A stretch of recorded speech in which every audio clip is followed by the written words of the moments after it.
Okay, so my next step in adding textures is going to be a slightly different process.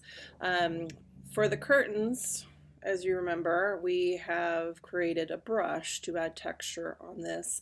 This time I'm going to use a pattern. And this is a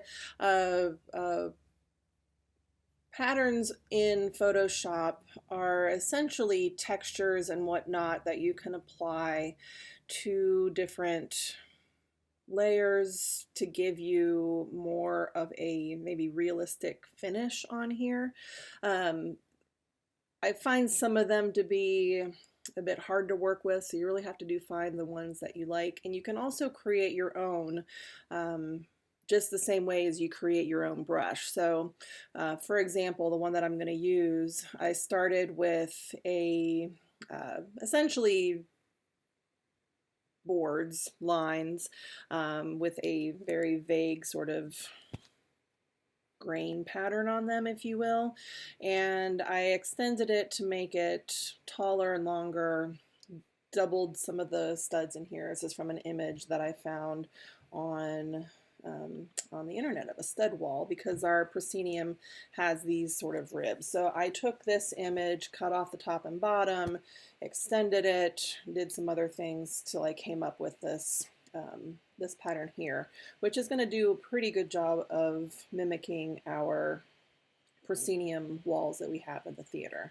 So in order to use this and to use these patterns, you want to make sure you have your palette turned on. So if it's not, just go up to your window, go down, find patterns, and click on that, and it will bring this up. This is just one way to add texture and patterns. There's other ways as well, but we're going to do it this way.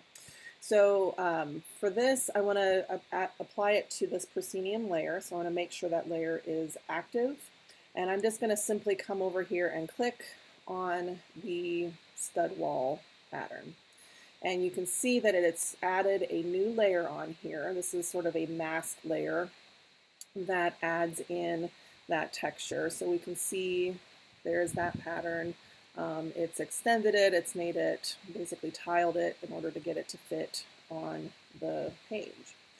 And so that is not particularly useful because I want that brown background because it's more or less a brown stud wall. So I'm going to go back to, I'm sorry, I'm going to stay on this, I'm going to stay on this level here and maybe change the blending mode with this. So if I choose multiply and then look at that. So it's not an exact replica of what we're working with on our proscenium stage at the Cobra Theater, but it's pretty close. It's something that will, at least if somebody's been in the theater, they would recognize that as part of that texture. And then just to sort of finish that off, I'm going to use that quick mask mode so I can kind of darken the areas up here. It's a little bit just flat. So I've got that proscenium, choose my gradient, and start down here at the bottom.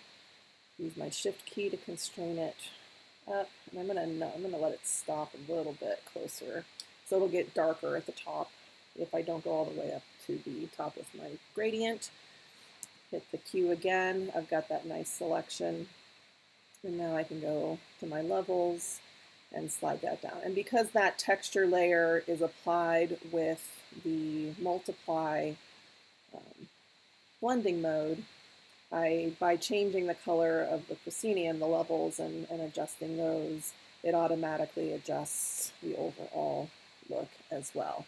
If we were using that pattern fill layer as in a normal situation, and did not have that brown underlayer of the proscenium, then it would be like we wouldn't be able to see it. It's only working because this blending mode of multiply on here allows us to see the pixels through there. So that works pretty well. So we're going to end up doing that with some of these other sections, but I just wanted to show you that you can create your own patterns. You can use all of the ones available here. You can also add more, find more, import patterns. The same way you can import brushes, you find free brushes and whatnot on the internet. You can find free patterns available on the internet. You can find purchase like patterns to purchase as well. And if you have an Adobe account, then you can download patterns and brushes for that matter from Adobe as well. You save them in a folder and then go into import patterns and they will be populated into your window here. An alternative way to apply patterns and textures to your layers here is by using the layer style. So I'm going to delete this layer, have it selected and just hit delete. And instead of adding a brand new layer, I'm going to go to the layer styles by double clicking in the space beside the text. Again, don't double click on the text, you'll just go into the renaming mode of that. And under here, if you see, go down to pattern overlay and make that active, and you can go in to your blending modes. You can choose different patterns, and if I scroll down, I should be able to find that pattern that I made, and you can see it's already been applied. It's been applied with this overlay, and it's just a bit big. So if I change my scale, I can make that scale be whatever I want. Kepler agrees. And maybe the opacity needs to be a little bit darker.